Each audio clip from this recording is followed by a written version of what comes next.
এই ধরনের টর্নেডোর কোনো প্রেডিকশন করা যায় না। যে কালবৈশাখী হচ্ছে তার তীব্রতা এতটাই ছিল যে সবকিছু একেবারে লণ্ডভণ্ড হয়ে গেছে, ছাড়খাড় হয়ে গেছে সবকিছু। কিন্তু বিপদের কথা এটাই যে ঝড় বৃষ্টি এখনো হতে পারে, সেই সতর্ক বার্তা দিচ্ছে আবহাওয়া দপ্তর। বুধবার পর্যন্ত উত্তরের 5 জেলায় ঝড় বৃষ্টি হতে পারে। বিশ্বজিৎ প্রতিনিধি আমার সঙ্গে রয়েছেন। বিশ্বজিৎ, কি বলছে হাওয়া অফিস? দেখো, উত্তরবঙ্গের 5 জেলাতেই বুধবার পর্যন্ত ঝড় বৃষ্টি 30 থেকে 40 কিলোমিটার গতিবেগে ঝড় হতে পারে, দমকা ঝড়, এবং তার সঙ্গে বৃষ্টির সম্ভাবনা রয়েছে। তবে আগামী 24 ঘন্টায় সতর্কতা রয়েছে, শিলাবৃষ্টি হতে পারে 3 জেলাতে। দার্জিলিং, জলপাইগুড়ি এবং কোচবিহারে শিলাবৃষ্টির সম্ভাবনা। শিলাবৃষ্টির সঙ্গে দমকা ঝড়ো হাওয়া হতে পারে, 50 কিলোমিটার গতিবেগ হতে পারে প্রতি ঘন্টায় এই দমকা ঝড়ো হাওয়া, এবং তার সঙ্গে বৃষ্টির সম্ভাবনা, বৃষ্টির সতর্কতা থাকছে দার্জিলিং, জলপাইগুড়ি এবং যে কোচবিহার, এই 3 জেলায় বেশি বৃষ্টির সম্ভাবনা।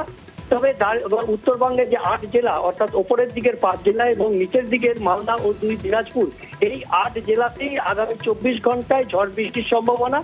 আগামীকাল থেকে ঝড় বৃষ্টির সম্ভাবনা কিছুটা কমবে, অর্থাৎ উপরের দিকে শুধুমাত্র 5 জেলা দার্জিলিং, কালিম্পং, আলিপুরদুয়ার, কোচবিহার, জলপাইগুড়িতে এই বৃষ্টি চলবে, এবং বুধবার সেই সম্ভাবনা আরো একটু কমবে। তবে উপরের দিকের এই 5 জেলাতেই ঝড় বৃষ্টি বিক্ষিপ্ত সম্ভাবনা বুধবার পর্যন্ত থাকবে, এমনকি জানাচ্ছে আলিপুর আবহাওয়া দপ্তর। কিন্তু বিশ্বজিৎ এখানে আরো একটা বিষয় আমি জানতে চাইবো। গতকাল কোন রকম আগাম কেউ কিচ্ছু জানতে পারেনি, কি হয়েছিল গতকাল ময়নাগুড়িতে? হাওয়া অফিস কি বলছে? দেখো, 3টে নাগাদ আবহাওয়া দপ্তর একটা সতর্ক বার্তা যায় যে দার্জিলিং, কালিম্পং, আলিপুরদুয়ার এবং কোচবিহার, এরপরে উপরের দিকের যে 5 জেলা, সেখানে 30 থেকে 50 কিলোমিটার গতিবেগে দমকা ঝোড়ো হাওয়া এবং তার সঙ্গে বৃষ্টিপাতের সতর্ক বার্তা দিয়েছিল। তবে এই ধরনের যে টর্নেডো, আমরা জানি যে আবহাওয়া বিজ্ঞানীরা বলেন যে বাংলা, বিহার, ওড়িশা, ঝাড়খণ্ড, এই এলাকাটা কিছুটা টর্নেডো প্রবণ এলাকা, এবং এই টর্নেডোর পূর্বাভাস আবহাওয়ার বিজ্ঞানের যে নতুন সমস্ত পদ্ধতি, সেখানেও এই টর্নেডোর পূর্বাভাস করা যায় না, এমনটাই জানান আবহাওয়া বিজ্ঞানীরা।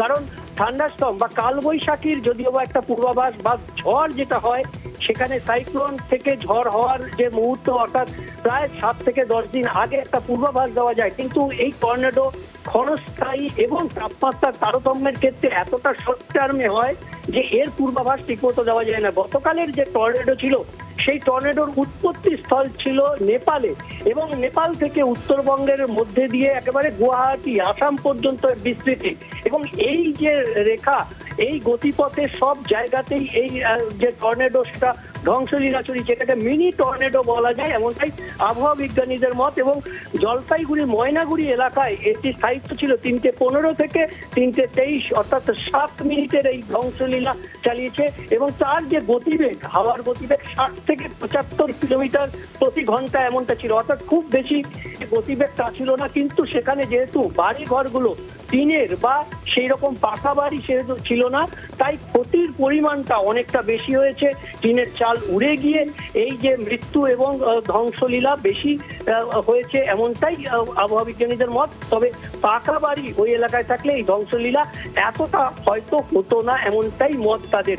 তবে মাত্র 7 মিনিটের এই ধ্বংসলীলা, 7 মিনিটে একেবারে বলা যেতে পারে ডেমোগ্রাফি বদলে গেল, একটা জায়গার চরিত্র বদলে গেল, এবং সর্বশান্ত হয়ে পড়লেন প্রচুর মানুষ।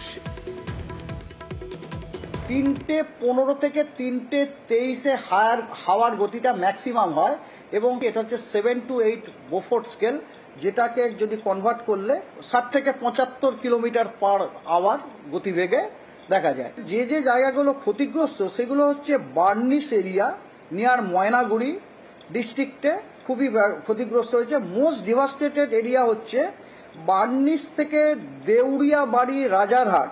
এটা একটা ছোটখাটো টর্নেডো ছিল, 400 মিটার ব্রেথ বলছে, মানে জনপাচেক লোক মারা গেছেন এটুকু শুনেছি, এবং অনেক লোক আহত হয়েছে। তবে গাছ টাছ পড়ে গেছে অনেক।